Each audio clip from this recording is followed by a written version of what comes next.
কিছুদিন ধরে মেয়েটা একদমই বাইরের নাস্তা খেতে চাচ্ছে না, তাই ঝটপট বানিয়ে ফেললাম এগ নুডলস। আজ বিকালের নাস্তার জন্য এগ নুডলস বানিয়েছিলাম। আমি এখানে 2 কাপ থেকে একটু বেশি পানি ফুটাতে দিয়ে দিয়েছি। অন্যদিকে আমি একটি মাঝারি সাইজের পেঁয়াজ কুচি করে নিয়েছি, আর বেশ কিছু কাঁচামরিচ কুচি করে নিয়েছি, আর নিয়েছি গ্রেট করে রসুন। আমি এখানে 3-4 কোয়া রসুন ব্যবহার করেছি, আর নিয়েছি গাজর গ্রেট করে। আমি সাথে ধনেপাতাও কুচি করে নিয়েছি। আর এই তো আমার পানিটা গরম হয়ে এসেছে। এবার আমি এখানে নুডলসগুলো অ্যাড করে দিচ্ছি। আমি আজকে মিস্টার নুডলস রান্না করছি। আমি এখানে 2 প্যাকেট মিস্টার নুডলস নিয়েছি। আমার আসলে মিস্টার নুডলসের ফ্লেভারটা অনেক ভালো লাগে। মিস্টার নুডলসটা আমার বাচ্চারাও পছন্দ করে।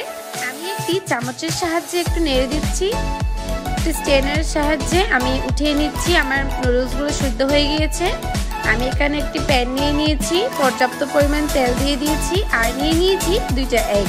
তেলটি গরম হয়ে এলে আমি এগগুলো দিয়ে দিচ্ছি। আমি এখানে 2টা এগ ইউজ করছি। এগগুলো আমি একটু নেড়ে চেড়ে ভেজে নিচ্ছি। এগগুলো প্রায় ভাজা শেষ। আমি এবার অ্যাড করে দিচ্ছি আগে থেকে রেডি করে রাখা পেঁয়াজ, ধনেপাতা, কাঁচামরিচ, গাজর আর রসুন।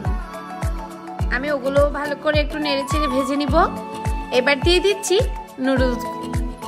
নুডলসগুলো দিয়ে আমি আবারও একটু নেড়ে দিচ্ছি। এবার দিয়ে দিচ্ছি 1 চামচ থেকে একটু বেশি সয়া সস, আর দিয়ে দিচ্ছি বড় সাইজের 1 চামচ থেকে একটু কম টমেটো সস। এবার আমি ভালো করে নেড়ে চেড়ে দিচ্ছি। এখন দিয়ে দিচ্ছি মশলার প্যাকেট দুটোটা।